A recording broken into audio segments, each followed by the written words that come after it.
асуух гэдэг нь л дээ. Хурлын тогтоол байд юм байна. За өөрөөр одоо төрийн өмчт үйлдвэрийг шилжүүлэхэд бол бид бүхэн мэдж байгаа төрийн өмчийн хороо сангийн яам руу чиг үүргэн шилжихэд Эрдэнтийг бол Эрдэнэс Монголд бол аваачиж төрийн өмчийг бол тэнд байрлуулаагүй. Тусдаа хоёр улсын хоорондын гэрээ хилцээр гэдэг тайлбар явж исэн. За саяын энэ явагдсан процессыг таавуулж үний үед юу гэж харж байна? Яг хоо манай албан тоотууд дээр нэг зохих журмын дагуу шийдвэрлэнэ үү гэл нэг юм хэвшмэл өгүүлбэр байнга явж яадаг. Тэрүүнийг хүмүүс нэг ач холбогдлыг ойлгохгүй юм шиг байна.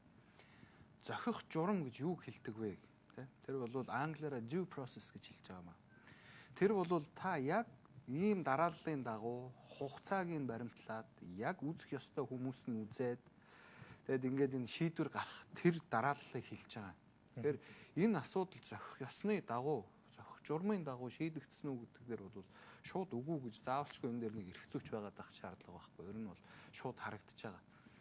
Хувьцаат компани, хязгаарлагдмал хариуцлагатай компани гэдэг дотроо ялгаатай байдаг тийм ээ.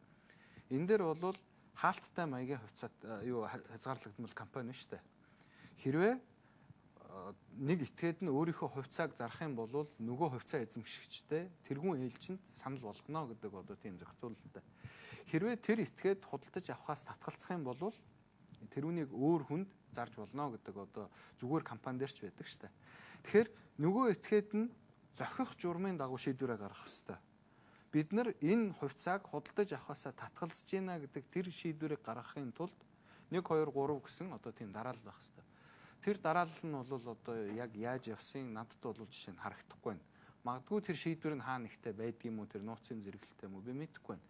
Яагаад тэрүүнийг нууцын зэрэгэлт оруулсан гэдэг нь бол өөрөө нэг том асуудал тийм ээ. Нууцын тухай хууль энэ төргээл байгаа шүү дээ. Тэгэхээр энэ бол угаасаа л нэг жоохон хуудуутай юм болов уу гэж надад санагдаж байна.